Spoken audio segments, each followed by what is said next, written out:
બહુ થઈ boring Maggi. હવે આપણે બનાવીએ મેગીમાંથી પકોડા, જે એકદમ જ ક્રિસ્પી અને ક્રન્ચી છે, જે ખાવાની ખૂબ જ મજા આવે. સૌથી પહેલાં આપણે મેગીને બોઇલ કરી લઈશું. મેં 1.5 પેકેટ મેગીનું લીધું છે, અને બોઇલ કરી લેવાની છે ગરમ પાણીમાં. ત્યારબાદ મેં બધા વેજીસ લીધા છે એક બાઉલમાં. એમાં કેપ્સિકમ છે, કેબેજ છે, ગ્રીન ચીલી છે, કોરિએન્ડર છે, પછી જિંજર પેસ્ટ છે, પછી મેં બોઇલ કરેલા કોર્ન લીધા છે, પછી ચીલી ફ્લેક્સ, ગરમ મસાલો, મરી પાવડર, મેગી મસાલો, મીઠું, હળદર, સેજ લાલ મરચું અને ચણાનો લોટ આપણે બેસન જે છે એડ કરીને બધું મિક્સ કરી દઈશું.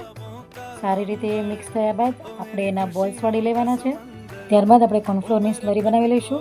મેં 4 ચમચી કોર્નફ્લોર લીધું છે. એની અંદર ચપટી મીઠું, ચપટી હળદર, ચપટી મરી પાવડર લઈને એની થીક એવી સ્લરી બનાવી લીધી છે. હવે આપણે પકોડા જે છે એ સ્લરીની અંદર ડીપ કરી દઈશું. પકોડાને મેગીના ભૂકામાં આપણે રગદોળી લઈશું, અને પછી ગરમ તેલમાં આપણે ગોલ્ડન બ્રાઉન થાય ત્યાં સુધી તળી લેવાના છે.